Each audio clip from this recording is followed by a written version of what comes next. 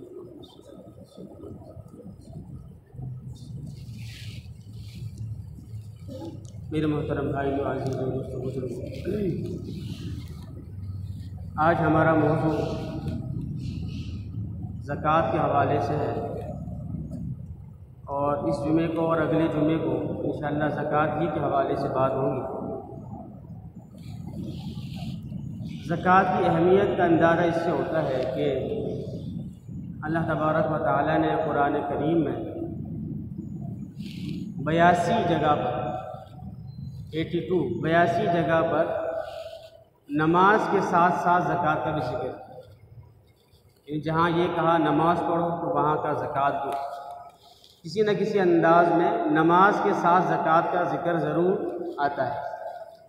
इससे इसकी अहमियत का अंदाज़ा होता है कि नमाज जितना बड़ा फ़र्ज़ है उसी की तरह ज़कात भी बहुत बड़ा फ़र्ज़ है और यह अरकान इस्लाम में से है. इस्लाम के जो बुनियादी 5 सुकून हैं उनमें से ये तौहीद के बाद और नमाज के बाद तीसरे नंबर पे बड़ा सुकून. और इसी वजह से उलमा ने लिखा है कि ज़कात एक ऐसा हुक्म है कि हर शरीयत में ज़कात का हुक्म है. कोई शरीयत ऐसी नहीं गुजरी जिसमें ज़कात का हुक्म ना हो.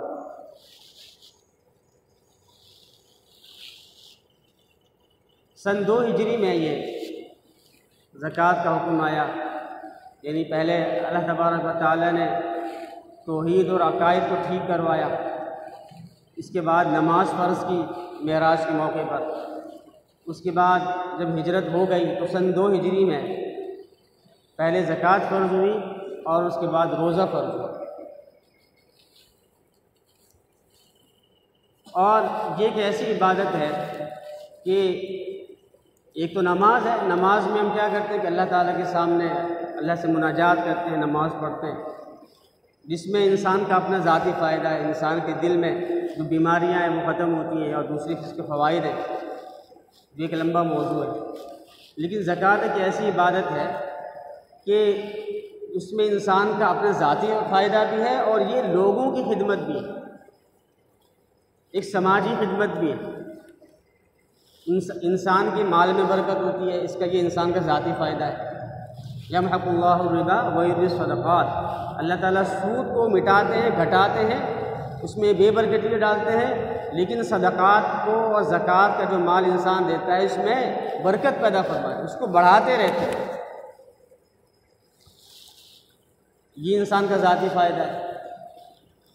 दूसरा ज़ाती फ़ायदा इंसान का ज़कात का ये है कि उससे उसके दिल के अंदर जो कंजूसी की बीमारी है, बुखल की बीमारी है, या लोगों पर तरस ना खाने का जो की बीमारी होती है, ये सारी बीमारियां ख़त्म होती। इसलिए कि जब इंसान ज़कात देता है तो हर इंसान के दिल में माल की मोहब्बत तो है, लेकिन वो अल्लाह का हुक्म समझकर अपने दिल पे पत्थर रख कर वो पैसा निकालता है अल्लाह की राह में। तो इससे इसके दिल में जो एक मर्ज़ होता है बुखल का, कंजूसी का, वो मर्ज़ भी ख़त्म होता है। और साथ में यह गरीब लोगों पर, माशरे के जो कमज़ोर अफराद हैं उन पर तरस खाने का जज्बा भी बेदार रहता है, पैदा होता है। जबकि जो सूदखोर आदमी होता है, ज़कात ना निकालने वाला आदमी होता है, उसके दिल में ऐसे जज्बात बहुत कम होते हैं, तरस खाने के जज्बात। वो कहता है कि मेरा पैसा, मेरा माल है, मैं क्यों दूँ। उसके दिल में तरस का मादा नहीं होता, वो बेरहम बन जाता है बहुत। ये तो इंसान के ज़ाती फ़ायदे हैं, लेकिन ये इसके माशरे को क्या फ़वाइद होते हैं कि माशरे का ये फ़ायदा है कि इससे गुर्बत का ख़ात्मा होता है। जैसे उमर इब्न अब्दुल अज़ीज़ रहमतुल्लाह के बारे में आता है कि उनके ज़माने में जब लोगों ने ज़कातें दी और हर आदमी ज़कात निकालना अपना ज़िम्मेदारी समझता था, तो लोगों ने इतनी ज़कातें दी कि कोई गरीब आदमी मिलता नहीं था।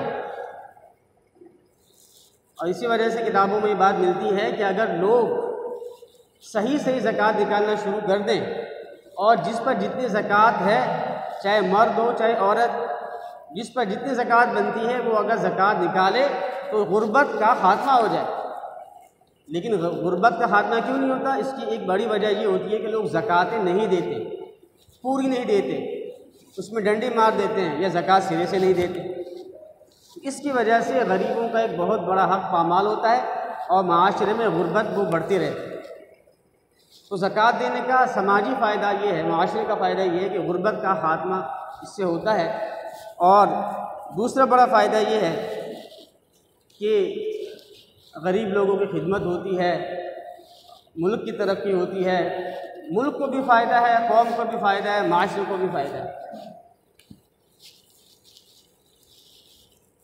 इसके मुकाबले में जब ज़कात नहीं देता आदमी तो उसके बारे में कुरान करीम में आता है कि जो अभी मैंने आपके सामने आयत तिलावत की है, उसमें अल्लाह तबारक व तआला फरमाते हैं कि अल्लज़ीना यकनिज़ून अज़्ज़ाहब वल फ़िद्दा, कि जो लोग सोना चांदी रुपया पैसा जमा करके रखते हैं, वला युनफ़िक़ूनहा फ़ी सबीलिल्लाह, उसको अल्लाह की राह में ख़र्च नहीं करते, जहाँ ख़र्च करना चाहिए था वहाँ ख़र्च नहीं करते, फ़बश्शिरहुम बिअज़ाबिन अलीम, तो इनको दर्दनाक अज़ाब की वही सुना दे। यौम युहमा अलैहा, ये अज़ाब किस दिन होगा? जिस दिन युहमा अलैहा फ़ी नारि जहन्नम, इस सोने चांदी को, रुपये पैसे को, इस माल असबाब को जिसकी ज़कात नहीं निकाली गई थी, इसको जहन्नुम की आग में तपाकर गरम करके फतुक्वा बिहा जिबाहुम व जुनूबहुम व ज़ुहूरुहुम, उनकी पेशानियों पर, उनकी कमरों पर, उनकी पीठों को दागा जाएगा, पहलुओं को दागा जाएगा और कहा जाएगा कि ये तुम्हारा माल है जिसको तुमने जमा किया था। और दूसरी जगह अल्लाह ताला फरमाते हैं कि जो लोग ज़कात नहीं देते, बुखल करते हैं, तो सयुज़व्वक़ूना मा बख़िलू बिही यौमल क़ियामह, कि जो उन्होंने कंजूसी की थी और ज़कात अदा नहीं की थी, गरीब का हक़ मारा था, तो इस माल को तौक़ बनाकर गले का तौक़ बनाकर उसके गले में डाल दिया जाए। जबकि जो आदमी ज़कात देता है उसके लिए अल्लाह तबारक व तआला ने कुरान सुन्नत में और आप सल्लल्लाहु अलैहि वसल्लम हदीस में बहुत ज़्यादा उसकी फ़वाइद बयान फरमाए। कुछ फ़वाइद तो मैंने बता दिए, कुरान करीम में आता है मा अनफ़क़्तुम मिन शैइन फ़हुव युख़्लिफ़ुहु, कि तुम जो कुछ भी अल्लाह की राह में ख़र्च करते हो, अल्लाह ताला का वादा है कि अल्लाह ताला ज़रूर उसका नाइब, उसका बदला तुम्हें ज़रूर देगा। ये अल्लाह ताला का वादा। और इसके अलावा फरमाया अलिफ लाम मीम के अंदर हम पढ़ते हैं दूसरी तीसरी हुदल लिल मुत्तक़ीन, तो मुत्तक़ीन की जब सिफ़ात बयान की तो उसके अंदर दूसरे नंबर पे फरमाया कि ज़कात अदा कर, अल्लाह के राह में ख़र्च करते। और इसी तरीके से सूरह मुमिनून में फरमाया क़द अफ़लहल मुमिनून, तो मोमिन लोग कामयाब हैं। फिर जो सिफ़ात बयान फरमाई तो उसमें एक सिफ़त ये बयान फरमाई कि जो ज़कात अदा करते वो कामयाब है। तो ज़कात अदा करने वाले कामयाब हैं, ज़कात अदा करने वाले मुत्तकी हैं, ज़कात अदा करने वाले मुमिनीन हैं, ज़कात अदा करने वाले आजिज़ हैं, इस वो मुतवक्किलीन हैं। सूरह अनफाल में फरमाया कि अल्लाह पर तवक्कुल करने वाले लोग। तो ये सारी खुशखबरियाँ, सारी बशारतें ज़कात देने वालों की। ज़कात कहते किसे हैं? ज़कात के ग्रामर में माने आते हैं, दो माने आते हैं। एक इसके माने आते हैं तहारत यानी पाकी, दूसरे माने आते हैं इसकी निमा यानी बढ़ोतरी। ज़कात से पाकी पैदा होती है माल की और दिल की। माल पाक होता है और दिल पाक होता है। और ज़कात से इजाफ़ा होता है, माल में इजाफ़ा होता है, बरकत होती है। ये ग्रामर के माने। और शरीयत में और अल्लाह तबारक व तआला ने और उलमा ने कुरान और सुन्नत में गौर करने से जो इसके माने अख़ज़ किए हैं, उसके माने ये है जो अल्लामा शामी रहमतुल्लाह ने भी लिखे हैं और अल्लामा हस्कफ़ी ने दुर मुख्तार में लिखे हैं कि तमलीक जुज़ी मालिन अय्यनहु शारिउ मिन मुस्लिमिन फ़क़ीरिन गैर हाशिमिय्यिन मा क़त्इल मनफ़अति अनिल मिल्की मिन कुल्लि वजहिन लिल्लाहि तआला। क्या मतलब ये है कि इसमें तमलीक होती है, मालिक बनाना होता है। मालिक बनाना, मालिक कौन बनता है? इंसान बनता है। मालिक इंसान बनता है। अब कोई इदारा है, कोई हॉस्पिटल है, कोई मदरसा है, कोई मस्जिद है, कोई भी रिफाई इदारा है, उसको अगर आप ज़कात दे दें और वो इदारा उस ज़कात को किसी इंसान और गरीब इंसान के हवाले करने के बजाय बराह रास्त वो बिल्डिंग पे लगा दे, फर्नीचर की ख़रीदारी में लगा दे, मशीन ख़रीद के दे दे, कुआं बनवा के दे दे और कुरान पाक रखवा दे, पंखे ला के दे दे, तो ये तमलीक नहीं। यानी कि किसी इंसान को मालिक नहीं बनाया आपने, किसी इदारे को, किसी मस्जिद को, मदरसे को मालिक बना दिया, किसी हॉस्पिटल को मालिक बना दिया, इससे ज़कात अदा नहीं होती। और ये जितने भी हिस्पताल हैं, मदारिस में और मसाजिद में तो अल्लाह का शुक्र है उलमा हज़रात होते हैं, तो वो इन चीज़ों को देखते रहते हैं, बयान करते रहते हैं और उसका एहतमाम करते हैं। लेकिन हिस्पताल है या वो स्कूल जो कि मशीनरी स्कूल हैं, NGOs की स्कूल हैं, या फिर जो ज़कात वगैरह से जिनकी इमदाद होती है, और भी जो रिफाई इदारे हैं, तो उसमें इनका ख़याल नहीं रखा जाता और उलमा से मशवरा नहीं करते, मुफ्तियान किराम से मशवरा नहीं करते। तो होता ये है कि जो लोग ज़कात देते हैं तो एक बहुत बड़ा हिस्सा ज़कात का वो ज़कात अदा ही नहीं होती लोग, इसलिए कि वो मालिक नहीं बनाया। हालांकि मालिक बनाना ज़रूरी था। एक होता है खाना खिला देना और एक होता है मालिक बना देना, दोनों में फ़र्क है। आपने किसी गरीब को, मसलन सैलानी वाले ने मसलन एक दस्तरखान लगा दिया, तो एक मालदार आदमी ने ज़कात निकाली और 10-15 देगे बना के वहाँ दे दी और गरीब लोग आते गए खाते गए, तो इससे भी ज़कात अदा नहीं होगी, इसलिए कि वो खाना खिला रहे हैं आप, इसको इबाहत कहते हैं। जैसे शादी में कोई आदमी खाना खिलाता है मेहमानों को, तो जो मेहमान होते हैं वो उस खाने के मालिक थोड़ी होते।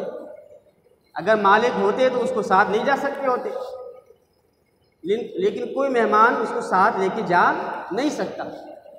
वो असल में इबाहत होती है कि आप यहाँ दस्तरखान पर बैठे बैठे जितना खा सकते हैं खा लें, तो वो आदमी खा लेता है फिर चला जाता है, वो तमलीक नहीं होती।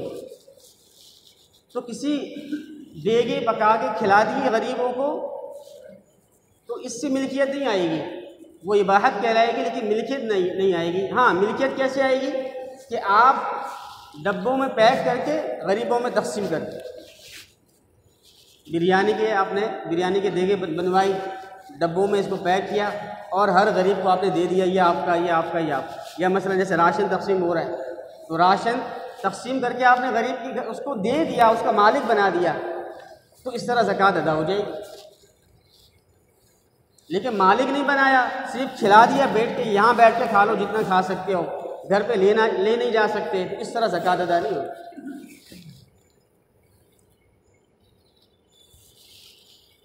या कोई तंजीम है तो उसने मसलन उससे बैनर बनवा लिए, ज़कात के पैसे से बैनर बनवा के मुख्तलिफ़ जगहों पे चस्पा कर दिए, उससे भी ज़कात अदा नहीं होगी, इसलिए कि ये इसको आपने मालिक बनाया। या कोई पानी का प्लांट लगा दिया, पानी की सबील लगवा दी कि चलो नेकी का काम है, ज़कात के पैसों से करवा दूँ, इससे भी ज़कात अदा नहीं होगी, इसलिए कि प्लांट लगवाया आपने, मशीन लगवा दी है, लेकिन किसी को मालिक थोड़ी बनाया आपने। तो ये बारीक मसाइल हैं जो यानी कि पढ़े लिखे लोगों को भी पता नहीं होती और इसकी वजह से उनकी ज़कात अदा नहीं होती। तो जो हॉस्पिटल हैं और इसी तरीके से बहुत से ऐसे इदारे हैं जो रिफाई काम करते हैं, रिफाई खिदमत, समाजी खिदमत का बहुत बड़ा जज्बा होता है लोगों में। अल्लाह के नेक बंदे हैं जो बहुत पैसा खर्च करते हैं, लेकिन थोड़ी सी बेहतियाती करने की वजह से और इन मसाइल का ख्याल ना रखने की वजह से वो उनकी ज़कात अदा नहीं होती। जो उसके ज़िम्मेदारान हैं वो भी गुनाहगार होते हैं और जो देने वाला है वो भी गुनाहगार है कि उसने देख के क्यों नहीं दिया। ऐसे इदारे को देना चाहिए था कि जो इन तमाम चीज़ों का ख्याल करता हो, तो आपने देखभाल के नहीं दिया। तो ये बहुत ज़रूरी चीज़ है। और जितने हॉस्पिटल हैं, जितने रिफाई इदारे हैं, बल्कि आजकल तो जितनी बड़ी बड़ी कंपनियां हैं उनको भी चाहिए कि वो जो मुस्तनद उलमाए किराम हैं, मुफ्तियान किराम हैं, उनको अपने उसमें रखें, हॉस्पिटल में या जो भी इदारे हैं वहाँ इनका एक बोर्ड होना चाहिए, शरिया बोर्ड हो, जिसकी निगरानी में सारे पैसों की जो आए पैसे आए और जो गए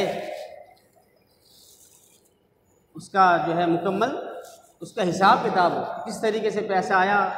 और जो इसमें मुलाजमीन काम करने वाले हैं, जो फंडिंग लेते हैं, रिसीव करते हैं और जो लगाते हैं, उनकी पूरी तरबियत करने की ज़रूरत है कि आपने फ़ंड लेना है तो किस तरीके से लेना है और किस किस मसरफ़ में ख़र्च करना है, फिर उसका ऑडिट हो, ये बहुत ज़रूरी है।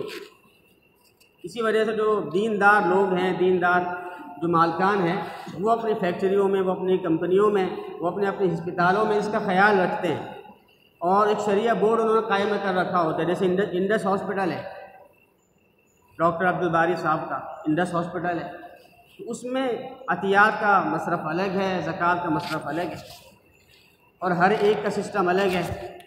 बैंक अकाउंट अलग है, ज़कात का बैंक अकाउंट अलग है, तो अतियात का अलग है। तो बहुत बारीकियाँ हैं, इसको मद्देनज़र रखना ज़रूरी है, वरना ज़कात ही अदा नहीं है। तो ये पहली चीज़ है, तमलीक ज़रूरी है। अच्छा, अब तमलीक की दो सूरतें होती हैं। एक सूरत तो ये है कि जैसे गरीब के हाथ में आपने दे दिया, जैसे राशन उसके हाथ में दे दिया, या एक ज़कात के पैसे से एक मकान ख़रीदा और वो मकान गरीब के हाथ में उसको कब्ज़ा करवा दिया, या पंखों की ज़रूरत थी गरीब को तो आपने वो पंखे ख़रीद के गरीब के हाथ में दे दिए, तो गरीब को देने की वजह से, मालिक बनाने की वजह से ज़कात अदा हो जाए।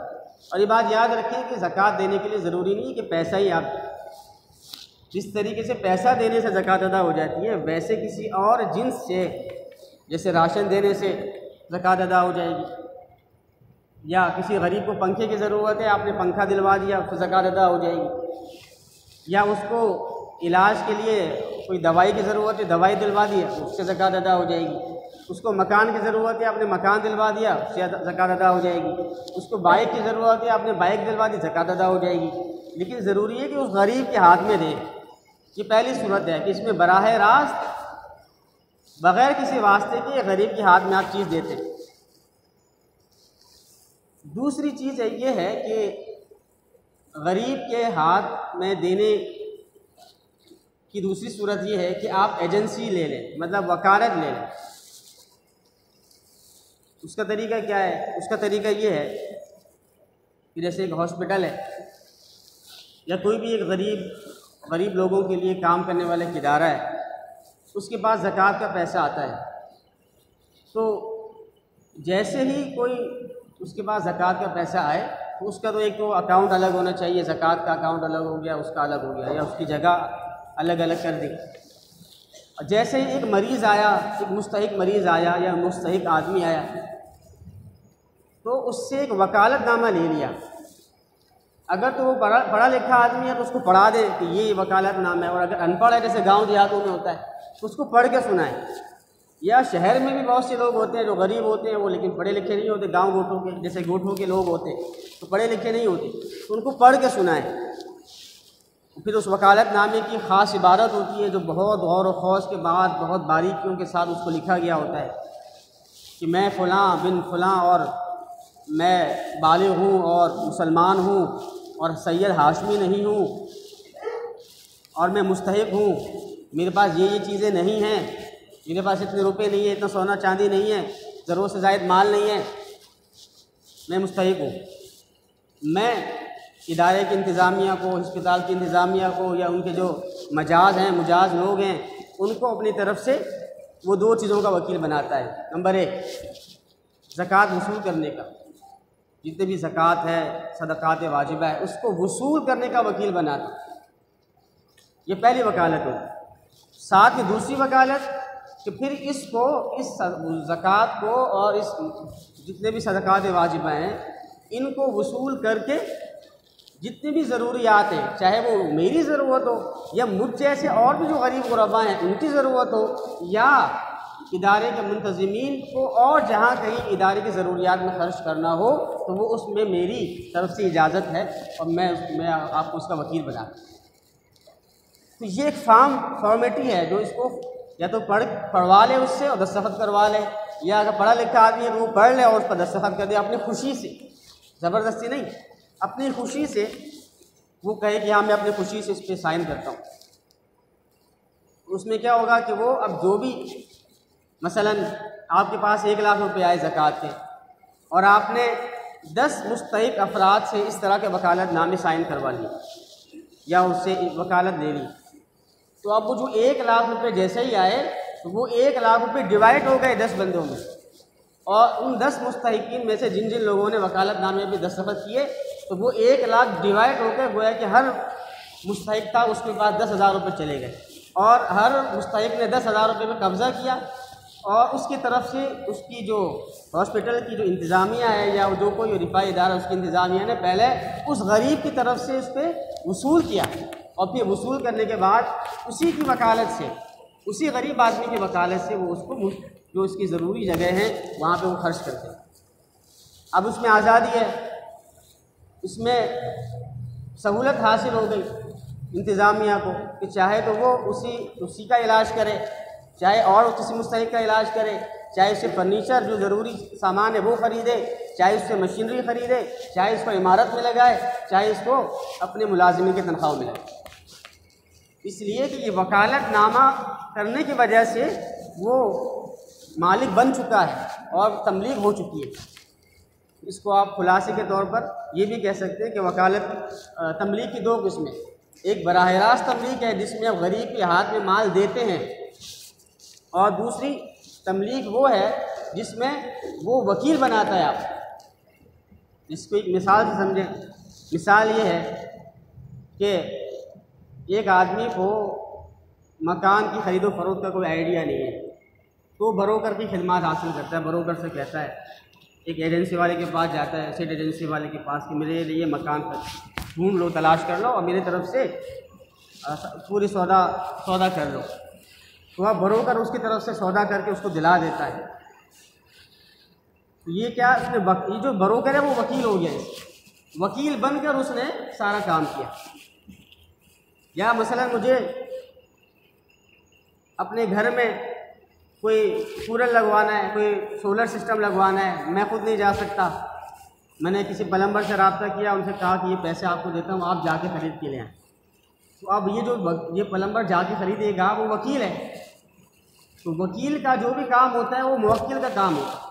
या एक और मिसाल, जो निकाह में वकील होता है वो लड़की का वकील होता है, लड़की खुद तो नहीं बैठी होती, उसका वकील उसकी तरफ से वो कबूल करता है हाँ कि मैंने कबूल किया, तो उस वकील का कबूल करना उस लड़की की तरफ से कबूल करना शुमार होता है। इसी तरह से जब वो ज़कात का वकालतनामा फिल करवा लिया या उससे इकरार ले लिया तो वो जो जितने मुस्तहिकीन हैं वो गोया कि वो वकील बना रहे हैं इसको, इदारे की इंतज़ामिया को, और इंतज़ामिया उनकी वकालत से सारे काम अंजाम। तो इस अस्पताल में जितने भी तरक्याती काम होंगे, जितने भी इलाज मुआवजे होंगे, गोया कि उन सब का जो सवाब है वो इन सारे मुस्तहिकीन जिन्होंने वकालतनामे पे साइन किया उन सबको मिलेगा। इसलिए कि पैसा तो उन्होंने दिया, जिन्होंने ज़कातें दी उनकी ज़कातें भी अदा हो गई, उनको ज़कात देने का सवाब हो गया। और ये जिन लोगों ने सिग्नेचर किए, दस्तखत किए और उनके हाथ से होता हुआ ये पैसा हॉस्पिटल में लगा या किसी कुएँ में लगा, कहीं भी लगा, किसी जगह पे, अच्छी जगह पे, उसका सवाब उन मुस्तहिकीन को मिलेगा। तो ये तमलीग की दोनों सूरतों में से कोई एक सूरत इख्तियार करना ज़रूरी है, वरना वो ज़कात अदा नहीं है। और ज़कात की तारीफ़ का, उसकी जो डेफिनेशन है, उसका जो दूसरा हिस्सा है वो है तमलीगु जुज़ मालिन, कि माल का एक हिस्से का मालिक बना। यानी कि ज़कात के लिए ज़रूरी है कि वो कोई माल हो जिसको हिस्सी तौर पर, माल जिसको कहते हैं सोने की सूरत में, चांदी, रुपया, माल तिजारत, कोई भी जो चीज़ जिसको कहते हैं माल कहते हैं, वो होना चाहिए। अब मिसाल के तौर पर एक आदमी पर ज़कात फ़र्ज़ है, 5,000 रुपये ज़कात फ़र्ज़, उसके बाद 2 लाख रुपए हैं, वो 2 लाख की ज़कात निकली 5,000। उसने अपने किराएदार से कहा कि तुम ऐसा करो कि मेरा ये मकान है, इस मकान में तुम रह लो और तुमसे मैं किराया नहीं लूँगा। इससे ज़कात अदा नहीं होगी, इसलिए कि ये तो उसने कोई चीज़, कोई पैसा नहीं दिया उसको, बल्कि एक मकान में ठहरा दिया, और मकान में जो ठहराना है उसी को उसने ज़कात समझ लिया, तो इससे ज़कात अदा नहीं होगी। हाँ, ये कर लें, जैसे मैंने पिछले जुमे भी अर्ज़ किया कि वो जो गरीब अगर किराएदार है, उस किराएदार से कहे कि लाओ 5,000 रुपये दो, उसने दे दिए, उसने कहा कि आप दोबारा ले लो, पहले उससे किराया ले लिया, किराया वसूल करने के बाद हाथ में 5,000 रुपये आ गए, वो किराया हाथ में आ गया। अब ये किराया जो है, ये जो पैसा है, ये माल है, ये माल अब आप उसी को दे दो, जबकि वो मुस्तहिक हो तो ज़कात अदा हो जाएगी, ज़कात की नीयत से दे दो, उसका किराया अदा हो गया, आपकी ज़कात अदा हो, इस तरह करें। और तीसरी चीज़ है अय्यनहु शारिअ, कि ज़कात के लिए ज़रूरी है कि वो ज़कात की उतनी मिक़दार दें जिसको शरीयत ने और अल्लाह ताला ने मुकर्रर किया है, उतनी मिक़दार देनी होगी। उससे कम देंगे तो वो भी ज़कात पूरी अदा नहीं होगी। जैसे कि सोना है, चांदी है, नकदी है, माल तिजारत, ये 4 चीज़ें, इनके अंदर शरीयत ने क्या मकदार मुकर्रर किया? 2.5%। सोना है 2.5%, चांदी है तो 2.5%, नकदी है 2.5%, और माली तिजारत है तो 2.5%। तो 2.5% को आसान अंदाज में आप कैलकुलेटर से जो हिसाब किताब करते हैं, उसका तरीका ये है कि कोई सी भी बड़ी रकम हो, सोने का रेट मालूम किया, चांदी का रेट मालूम किया, नकदी तो आपके हाथ में है, और जो दुकान का साजो सामान है उसकी एक लमसम रेट निकालिए या होल सेल रेट निकाल के, लेकिन कीमत फ़रोख्त होना चाहिए, कीमत ख़रीद नहीं, कीमत फ़रोख्त। जिस कीमत की अभी आप बेचेंगे, एक तो कीमत ख़रीद होती है कि आपने धागा ख़रीदा 2 रुपये का और बेच रहे 50 रुपये का, तो 2 रुपये के को नहीं मिलाएंगे, 50 रुपये को मिलाएंगे, इसलिए कि वो कीमत फ़रोख्त है, 50 रुपये का आप बेचते हैं। और ये तमाम चीज़ों को सामने रखने के बाद एक जो वैल्यू आ गई है, उस वैल्यू को फिर आप कैलकुलेटर पे डालें और उसको 40 से डिवाइड कर दें, तकसीम जिसको कहते हैं, तकसीम कर दें 40 से। मसलन अगर आपके पास मोबाइल हो अभी, तो उसमें 1 लाख रुपये लिखिए, 1 लाख रुपये लिखने के बाद वहाँ डिवाइड का निशान लगाए तकसीम का और 40 लिखें, तो उसके बाद जवाब आएगा 2,500। 2 लाख लिखेंगे तो जवाब आएगा 5,000, 40,000 लिखेंगे जवाब आएगा 1,000, 80,000 लिखेंगे तो जवाब आएगा 2,000, 1,20,000 लिखेंगे तो जवाब आएगा 3,000। तो इस तरीके से जो 40 से मल्टीपल उसको डिवाइड कर दें, तो वो ये है इसका मखसूस मकदार। जो जानवर हैं उनकी मकदार अलग है, गाय की ज़कात अलग है, ऊँटों की ज़कात अलग है, बकरियों की ज़कात अलग है। तो खेती बाड़ी है उसकी ज़कात अलग है कि वो बारिश की ज़मीन से सैराब होती है, ये वो ट्यूबवेल से सैराब होती है, उसकी फिर ज़कात अलग अलग है। लेकिन ना हमारे पास जानवर होते हैं और ना हमारे पास खेती बाड़ी होती है, तो शहरी ज़िंदगी में 4 चीज़ें होती हैं, सोना, चांदी, नकदी और माली तिजारत। तो इसलिए शहरी ज़िंदगी में जो उलमा वो 4 चीज़ें बताते हैं, अगरचे वो चीज़ें तो 6 हैं, लेकिन क्योंकि उन 2 चीज़ों की ज़रूरत ही पेश नहीं आती, इसलिए इसको बयान भी नहीं करते। तो ये 3 चीज़ें हो गई। पहली चीज़ ये हो गई कि मालिक बनाना ज़रूरी है। दूसरी चीज़ ये हो गई कि वो माल होना चाहिए, कोई जो है वो मनफात नहीं होनी चाहिए। मनफात से एक और मसला, जैसे ये इजी लोड करवा दिया आपने, कोई गरीब आदमी है, आपने ज़कात निकाली, आपने कहा चलो मैं इसको इजी लोड करवा देता, आपने 1000 रुपये का बैलेंस किसी गरीब को भेज दिया और आप समझ रहे हैं ज़कात अदा हो गई, तो ज़कात अदा नहीं होती, इसलिए कि इजी लोड को पैसा नहीं है बल्कि ये एक मनफात है, एक मनफात है। क्योंकि इजी लोड के पीछे क्या है, मशीनरी है और उनका जाल बिछा हुआ है, उनकी मवासलाती निज़ाम है, उस मवासलाती निज़ाम को इस्तेमाल करने का किराया आप अदा करते, उस मवासलाती निज़ाम को इस्तेमाल करने का किराया आप अदा करते, उसकी पेमेंट होती है, ये जो इजी लोड होता है। इसलिए ये मनफात है, कोई वो रुपया पैसा माल नहीं है, लिहाजा ज़कात अदा नहीं होगी इजी लोड से।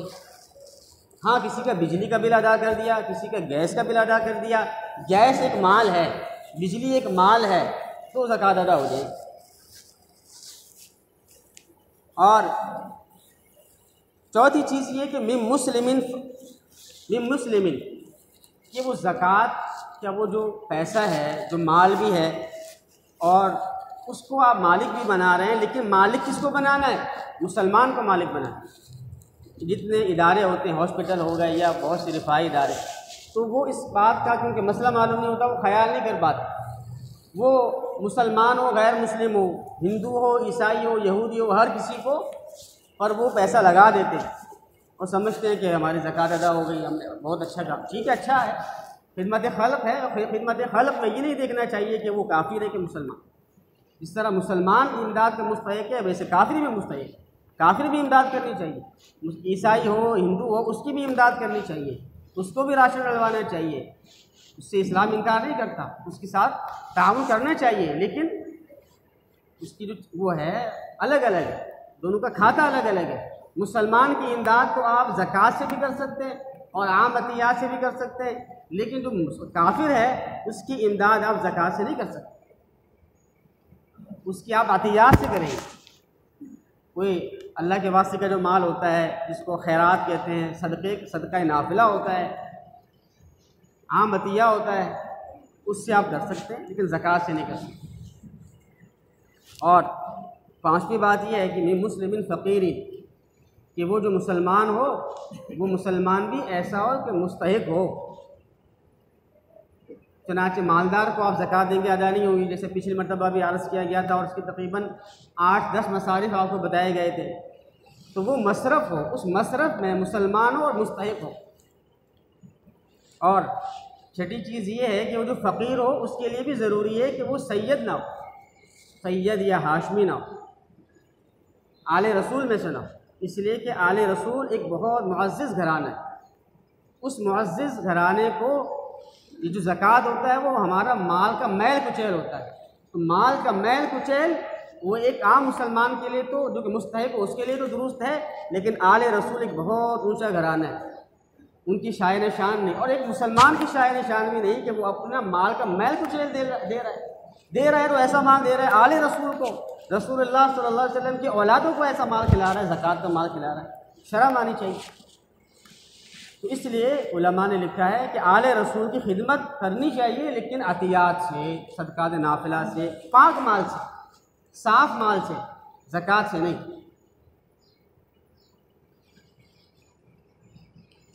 और इसी तरीके से वो इंसान का कोई औलाद भी नहीं होनी चाहिए और वालिद भी नहीं होना चाहिए, जिसको वो दे रहा है वो इंसान की औलाद भी ना हो। चुनांचे एक आदमी अपनी ज़कात अपनी औलाद को नहीं दे सकता, औलाद में बेटा बेटी भी शामिल है, पोता पोते भी शामिल है, नवासा नवासे भी शामिल है, और वालदैन में जो इंसान के माँ बाप हैं और साथ में दादा दादी नाना नानी ये सब शामिल है। अलबत्ता भाई को, बहन को, खाला को, फूफी को, मामू को, फूफा को, दामाद को, बहू को, इनको ज़कात दे सकते हैं। इसलिए कि ना तो वो औलाद है और ना ही वो आपके वालिदैन। तो वालिदैन और औलाद के अलावा जितने भी वो रिश्तेदार हैं, चाहे भाई हो गया, बहन, मामू, फूफी, खाला, मामू, दामाद और बहनोई, बहू, तो इनको दे सकते। बेटे को नहीं दे सकते लेकिन बहू को दे सकते। बेटी को नहीं दे सकते लेकिन दामाद को दे सकते। तो ये है इसकी ज़रूरी चीज़ें कि माक़तल मनफ़अत अनिल मिल्क मिन कुल्ली वजहिन। जब एक आदमी बिल्कुल अपने वो जब मालिक बना रहा है तो उसमें बिल्कुल अपनी मनफ़अत बिल्कुल बनाओ। और आखिरी चीज़ ये कि लिल्लाहि ताला, अल्लाह ताला को राज़ी करने के लिए ज़कात दी जाए। रियाकारी मकसूद ना हो, दिखलावा मकसूद ना हो, शोहरत मकसूद ना हो। बाज़ औक़ात तो ऐसा होता है कि सबके सामने देना चाहिए ताकि दूसरों को तरग़ीब हो, लेकिन अगर कोई ऐसा मौका है, असल हुक्म यही है कि जितना छुपा के देना चाहिए कि दाएं हाथ को ही पता न चले कि बाएं हाथ में क्या, ताकि उस गरीब की वो जो है वो इज़्ज़त रहे और उसकी जो छुपा रहे। सफ़ेद पोश लोग हैं उनकी जो है इज़्ज़त पे हर्फ ना है। तो बेहतर तो यही है। लेकिन बाज़ औक़ात ऐसा होता है कि जो बहुत सी कंजूस लोग होते हैं या बहुत से ऐसे लोग जो जिनको सिर्फ़ एक सिरा चाहिए होता है, तो जब एक आदमी पहल करता है, जेब से पैसे निकालता है, तो दूसरे लोग भी धड़ाधड़ निकालना शुरू कर देते हैं। तो फिर ऐसे मौके पर जहाँ पे तरगीब मकसूद हो तो वहाँ पे तरगीब देने के लिए सबके सामने भी ज़कात दे सकते हैं। असल चीज़ है अल्लाह को राज़ी करना। इंसान सबके सामने दे या खुफिया दे, असल चीज़ अल्लाह को राज़ी करना होना चाहिए और रियाकारी से बचना चाहिए। तो ये कुछ मसाइल थे ज़कात के हवाले से। इंशाअल्लाह अगले जुमे भी इसी हवाले से बहुत अहम मसाइल हैं, जैसे कि फ्लैटों के मसाइल हैं और शेयर्स के मसाइल हैं और भी बहुत से अहम मसाइल हैं ज़कात के हवाले से भी इंशाअल्लाह अगले जुमे इस पर बात होगी। दुआ है कि अल्लाह तबारक व तआला इन तमाम बातों को समझने की और उसको आगे पहुँचाने की और सही तरीके से समझने की तौफ़ीक़ अता फ़रमाए। वाखिर दावाना अनिल हम्दुलिल्लाह।